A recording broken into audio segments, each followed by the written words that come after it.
Hey there, welcome back to another video. This time around, it is my review of the 1988 horror film Waxwork. Now, Waxwork is one of those films that will always have a special place in my heart because it was one of a handful of horror films that was the first introduction that I had to the genre of horror. So, because of that, I will always have a decent amount of fondness for this movie and nostalgia for it.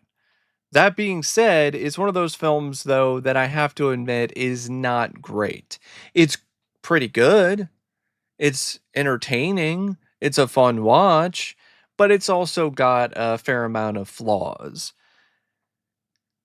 Now, Waxwork is directed by Anthony Hickox, and Anthony Hickox would go on to direct uh, some pretty decent films after this. He directed Hellraiser 3, which is actually my favorite Hellraiser film. I know that's not a popular opinion, but I'm sticking with it. And he did Warlock 2, Warlock Armageddon.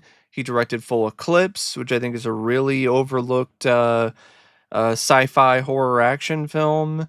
And he did Sundown, The Vampire and Retreat after this.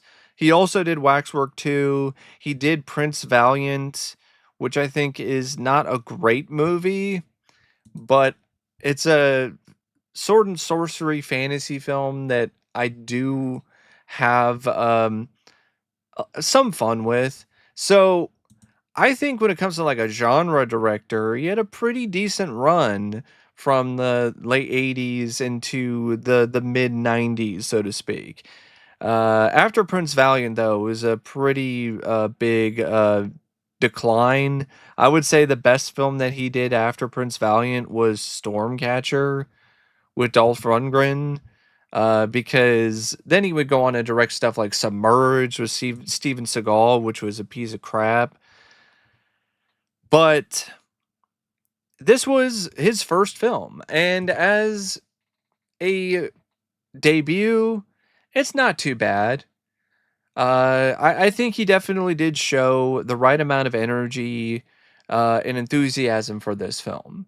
It's a movie that's honestly kind of kooky and really, in a lot of ways, very much in line with the EC comics from back in the day in terms of that kind of schlocky tone. And I really do feel that Hickox nailed that particular tone with this movie. It feels like something you would have seen in an EC Comics issue from back in the day. And I think he does a good job with camera angles and pans and zooms and different kind of camera work. It's not really a film though that has a ton of those things, but there's enough that it doesn't really feel like it's something that's too stale and too stiff. It's not like the movie itself, directing wise, looks like it's a wax figure. There is a certain amount of flexibility to it and movement to it. Where the direction suffers is really due to lack of inexperience when it comes to just setting up the proper shooting schedule. And even Anthony himself admits that because the finale is very rushed and really not as good as the rest of the movie. And the reason for that is because Hickox had a much grander plan for the finale, but he decided to wait until last to shoot it. And that was around the time when they ran out of money. And so he completely had to throw out his initial plans for the ending of his movie and do something on the fly. And it really does look like that. Now, I will give him a lot of credit for being able to think on his feet and still be able to come up with something that still works in the end. But because of the fact that he didn't have the experience directing anything, he didn't necessarily know that you should shoot the more complex and more ambitious finale first and then everything else after. Because otherwise, you can run into an issue like what Anthony did, where you run out of money and you can't shoot the ending the way that you want to. But other than that, I think he did a solid job directing it. I think for the most part, he did it did a nice job directing Waxwork. I definitely do feel that his compassion and love for this concept and this premise definitely shines through. And it's a weird, wacky, strange movie. And I think with the wrong director, it could have come across as just really laughable and too silly. But Hickox was able to find the right mix of over the top silliness and some cartoonish sort of stuff, and legit horror and suspense, and created something that I think to this day is still fairly unique in the genre. The film is also written by Hickox. He wrote the screenplay. And I think this is a good script, but I don't think it's a great screenplay. One of the things that he does really well is honestly handle the tone. He doesn't just do a good job handling the visual tone, he does an equally as good job handling the tone when it comes to the script and the story. It's campy at times. It's definitely something that could be considered more comedic than horror, but the way that he blends the two genres together, it works. It's almost like peanut butter and jelly. Like it's a good combination that actually feels like it's very fitting in the end.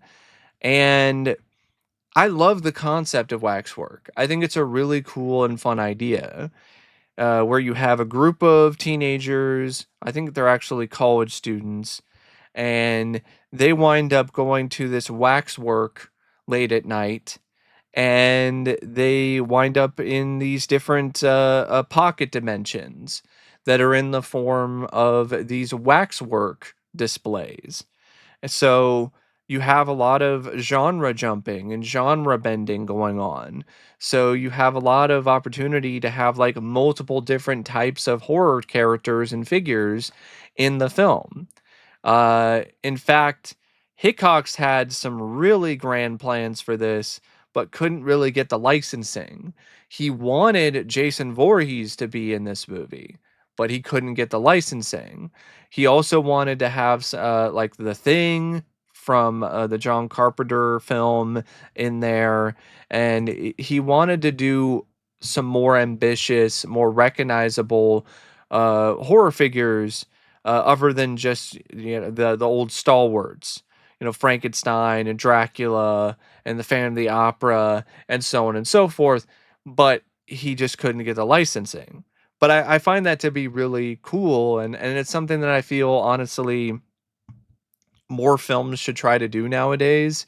Maybe if you can't get the licensing, maybe do something that's similar. And you can kind of see a little bit of that with a hockey mask in Waxwork 2. But that's as close as you would get to a Jason Voorhees type slasher character in the Waxwork franchise. The film doesn't take very long at all to really get into the pocket dimension stuff. And really, after a certain point, it's like watching an anthology, which I love horror anthologies. That's one of my favorite genres of film. So to have this movie kind of be a semi horror anthology is really one of the reasons why I do enjoy it as much as I do, despite some flaws here and there. Because you have the story with Tony, who's the first character that winds up in one of the waxwork displays, and it deals with a werewolf, and he winds up in a cabin, and a werewolf attacks him. But then a hunter shows up and then kills the creature. But then Tony gets bitten by the werewolf, and then he starts to turn, and then he gets shot. You then have China and her story, which is a vampire story with Count Dracula and these other vampires. And there's a lot of like really lurid and gory violence in that particular segment. And that's definitely one of the pluses for Waxwork, especially if you watch the unrated version, the uncut version. Really bloody, very gory. So if you're looking for blood and gore, you get a good amount of that in this film. I mean, in the werewolf segment, Tony, uh, uh, he gets shot and there's blood squibs. When the werewolf gets shot, there's blood squibs. There's a scene where the werewolf attacks somebody and rips somebody in half. In the vampire scene, there is a whole sequence where they're eating dinner and they're eating like steak tartare, and it's just straight up blood with chunks of flesh that they're eating at the dinner table. There's this poor guy who's tied up in a basement and his leg is exposed, and uh it's insinuated that they're eating him. So he's kept alive so that they can eat different parts of his body and drink his blood. And when the vampires get taken out, one gets taken out with a crucifix and then explodes. Other ones get staked. One gets thrown into a bunch of champagne bottles and burns up and explodes. And there's just blood and and it's all in a white room. So by the end of that sequence, the room is essentially painted red entirely. So if you're looking for blood, you get buckets of blood in that particular sequence. Then you have this other guy who winds up in a Phantom of the Opera display, but you don't see anything, so that was a little disappointing. But then you have this detective who's investigating the disappearance of people around the area of the waxwork, and he winds up getting into this mummy sequence where he winds up. Well, he doesn't get killed by the mummy, but the mummy like smashes some dude's head, takes out some other people in the sequence, but the mummy just winds up grabbing the guy and this other girl and throwing them into the tomb and then closing the tomb, which I thought was kind of lame, to be perfectly honest. uh and despite the tagline talking about a barrel of mummies, it's more fun than a barrel of mummies. There's not a barrel of mummies, and there's really only one mummy. So it's kind of false advertising in that regard, but okay. Mark, he winds up getting put into Night of the Living Dead, basically. It's all shot in black and white, and it's a zombie movie. And Sarah, she winds up in the Marquis de Sade's uh, pocket dimension, where she's tortured by the Marquis de Sade with a whip, but is also pleasured at the same time. Which I felt the Marquis de Sade thing was really depraved and honestly something that was very surprising. I was not expecting the Marquis de Sade to be used in this movie that had like werewolves and vampires and zombies and so on and so forth. And eventually, by the end of the movie, there's this giant brawl with all these other creatures that come to life at the end in the waxwork.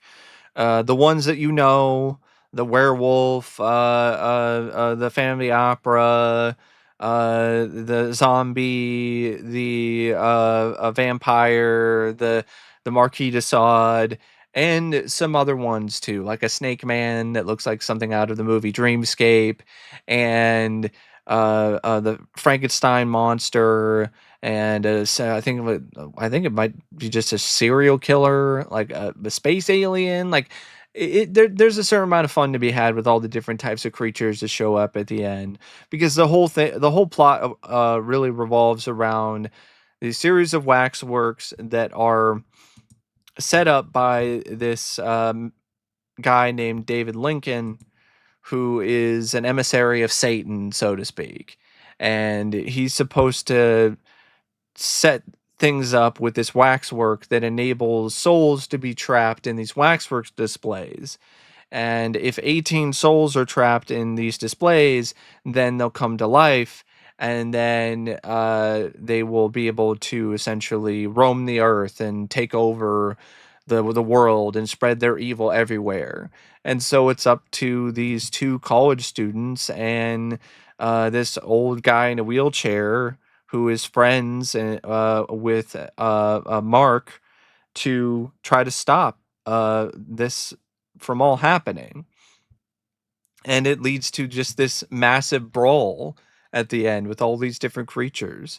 There's even like a there's a scene that always cracks me up with where it's like a demon baby of some kind that looks like something out of It's Alive, and one of the characters takes the baby and throws it up somewhere, and then they just shoot the baby with a shotgun. I was like, oh my god, holy shit. Uh, it cracks me up because of just how violent it is. It's like, hey, we don't even care. The demon babies are getting shotgunned to the face too. Like, and there is definitely a sense of humor with this movie. I mean, you've got this little person named Hans who shows up to invite the guests in at the start of the movie, and then he still kind of shows up throughout the movie, and he ultimately winds up getting fed to a pod during the climax. And it's one of those films where you could probably say that some of it is kind of predictable. Some of it's not, though, because of the fact that it's got this horror anthology kind of thing going on. So if you've never seen the movie, you don't necessarily know exactly what to expect when it comes to each of these sequences. You know that more than likely these characters are going to wind up getting turned into waxwork figures or wind up dead, but you don't know exactly how that's going to happen. So that does provide a certain amount of tension. That being said, the film at points does lack tension, and a lot of it really has to do with the fact that there are some characters that I like okay, but there's a lot of characters in this that don't really have that much depth, or I'm not really that fond of. Like, I like Zach Galligan as an actor, and there are parts of his character Mark that I do like, but he's kind of a snooty yuppie. That's really what he is. It's kind of hard to like him as much as like his character in Gremlins, for instance. His girlfriend Sarah is more of the same, but not to the extent of China. Like at least Sarah, there's a certain quality to her that makes her kind of, I wouldn't say kind of. It makes her more likable in terms of the fact that she seems like she's a pretty good-hearted, good-natured person. China is incredibly selfish and kind of a bitch. Tony is kind of comic relief, but he's not particularly that funny in a memorable way. So there's not really a lot you can do with him. And then the other two members of the friend group, there's next to nothing you know about them except one guy is really into horror movies. That's really about it. You get more out of David Lincoln, the villain, the guy who is running the waxwork. You get more out of Sir Wilfrid and the fact that there's this long running connection with him and Mark's grandfather and how they collected all these different artifacts and how they connect to the supernatural and to the occult. The lore is interesting, and it's interesting enough that you want to know more about it, but you just barely get a little. And I really would have liked to have had more of that. There's this whole subplot involving this detective guy and an investigation, and that really is boring, and that really does not help the overall tension because things just really don't work there with that guy. And that's also a whole portion of the movie story wise is just awkward and weird because all of a sudden after this night of horror at the waxwork, Sarah and Mark just leave the waxwork only to start some investigation, try to talk to Sir Wilfred, try to do all this other stuff. Then there's this cop that's investigating things, Inspector Roberts, and then Sarah and Mark eventually come back to the Waxwork at the end. And I'm like, why did they have to leave the Waxwork to begin with? Couldn't you have had something where there's more rooms, different parts of the Waxwork that they could have explored and maybe found the information that they needed through there? Maybe Mark would have remembered, hey, I got this friend of my grandfather's who might be able to help us. We just need to find a phone. And they find a phone somewhere in the Waxwork and they call the guy and he tells them information over the phone. Like, they didn't have to leave the Waxwork. So I think it would have been better in terms of building the tension if they stayed in the Waxwork the entire night. Not just a little bit here and then they do some more the next day. Like, just have the entire film take place over the course of one night. Like, I don't really feel that it was necessary to set it up the way that they did. Like, why did the other two people not have to show up that night? Why did they have to show up later? Just make them, all six of them, show up at the same night. The whole thing happens. You had the pandemonium at the end. The Lincoln guy gets put into the wax, and you can you could really end things the same way, and it would just have better pacing throughout, because there's a good chunk of the movie where it just kind of slows down and not really a whole lot is happening. It doesn't help either that there's like a really awkward bit that involves Mark going back to college to get Sarah out of class, and he fakes being sick, and it's very awkward. The line delivery and the dialogue is bad, and that just doesn't work very well either.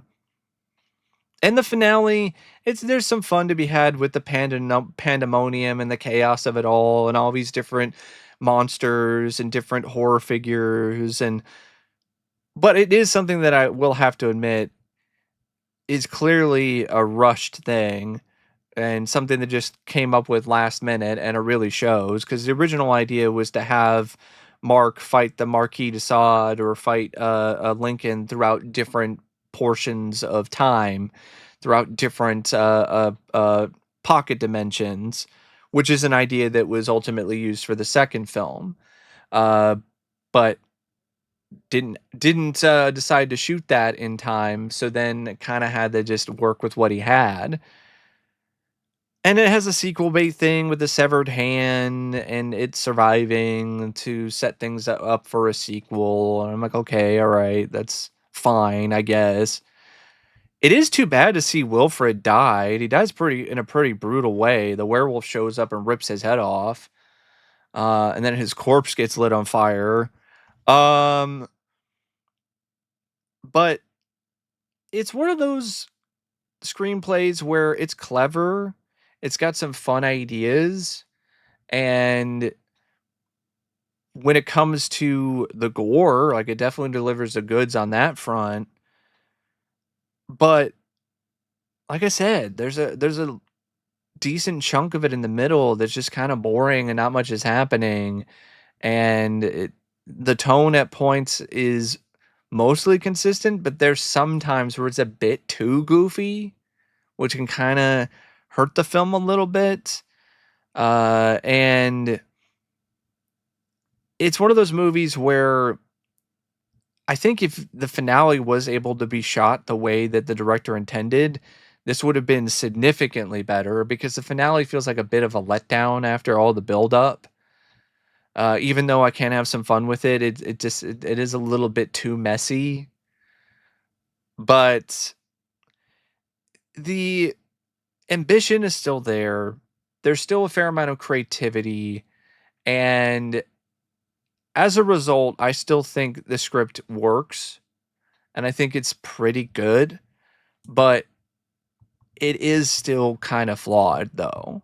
And I think a big part of why the film is just, in my opinion, really an above average movie is because the script isn't quite as tight and isn't quite as good as it could have been. The cast, I think it's pretty good. It's another thing though that I don't think is great. Zach Galligan, I like as Mark. It's not his fault that his character is kind of a dick. That's the way that he was written. Zach Galligan's own charm and his own sensibilities still come through here, and you could tell that he was up for this role. He had fun playing this character, and it definitely leads to a lot of enjoyment as a viewer when it comes to watching him play this role. Deborah Foreman, I really liked her a lot in this as Sarah, and I felt that she had some good chemistry with Zach, and the two of them were a good pair, and I would definitely say they're a big part of why the film works. And the rest of the cast is okay. Like Michelle Johnson is not the best actress. She's hot. She's beautiful. She's gorgeous, but she's not really the most talented thespian, and this film is no exception. Dana Ashbrook, I had fun with as Tony, but his character was barely given much to do. Honestly, I liked him a decent amount, enough that I wish I would have seen more of him, but you barely got to see that much of him at all. He's just kind of there. Um, Micah Grant is Jonathan. Eric Brown is James. Claire Carey is Gemma. They were all right. Nothing really that memorable or that uh, um, interesting, but they were okay. David Warner, he was only in it for a little bit, but he made the most out of what he had and was pretty memorable as Lincoln. You could definitely tell that he was having fun playing this bad guy. And it's honestly one of my favorite performances from the late David Warner. Patrick Macnee, I enjoyed him as Sir Wilfrid. It was fun to see him play this character who in a way was kind of a little bit of a badass. I mean, he's in a wheelchair, but he winds up decking it out like it's a battle chair in the finale. And he definitely goes out in a pretty memorable way. Mahali Michu Mezaros, he is memorable in a different way. Yeah, he's small in stature, but he definitely leaves an impression. And I liked his sense of humor. It definitely wasn't diminutive at all. Miles O'Keefe is wooden, but he was still fitting for Dracula because he had a certain intimidation to him, but definitely not what I would consider to be a good performance. But it's Miles O'Keefe. He's a bad actor. I'm just going to be honest. Uh, Charles McGoffin as Inspector Roberts was there. John Rhys-Davies was fun to see him as a werewolf. Um, Edward Ashley is Professor Sutherland.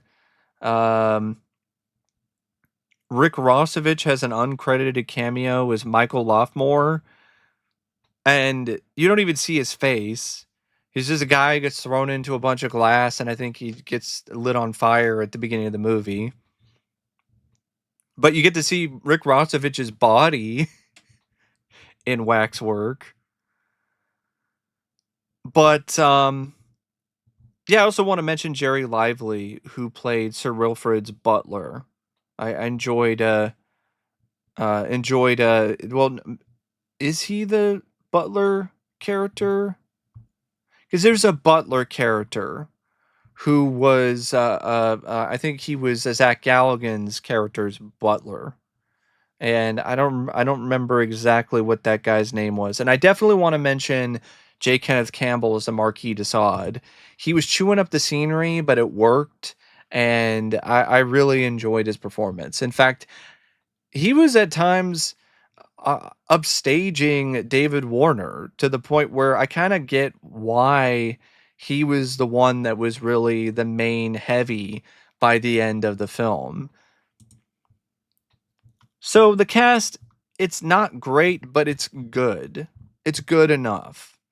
The cinematography by Jerry Lively, no pun intended here. It's lively. It's got a good amount of visual flair to it.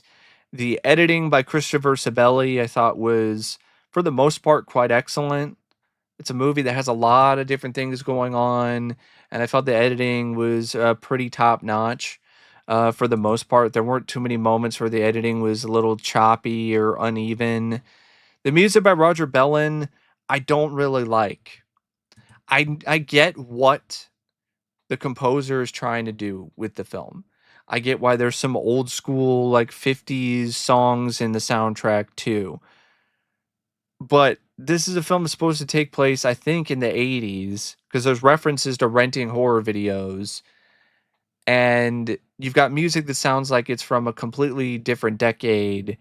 And the music at times, while there are some points with the score where I feel it fits and adds some nice personality and charm to the film, there's other points where the score to me is just really kind of off-putting and way out of place and hurts the film.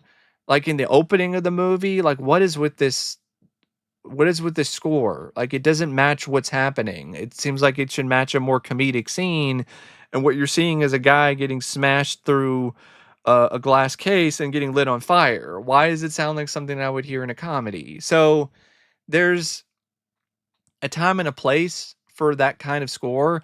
During the chaotic finale, okay, fine. But there's a lot of moments where the score is just too comedic and in the way that it sounds and too corny, because that's really the best way to sum it up. The score is honestly way too corny at points for my tastes. But I know there are some people who really enjoy the score. I'm not one of them. It's even when I first saw this film, I felt like the score was just a poor fit. But yeah, Waxwork, it's a fun watch. It's not a great movie, but it's enjoyable enough for what it is. It definitely utilized its budget pretty well. The effects by Bob Keane are great. Some really good practical makeup effects, especially when it comes to just the various different types of creatures and gore that you see in the movie. And I don't know if I would say it's more fun than a barrel full of mummies because I don't even know what the hell that is or what that even means. But it's a fun movie. It's flawed, but it's still a relatively enjoyable, a good schlocky time. So I would recommend it. I would, if you haven't seen the film for whatever reason. That's my thoughts on Waxwork. And as always, thanks for watching, and I'll see you later. See ya.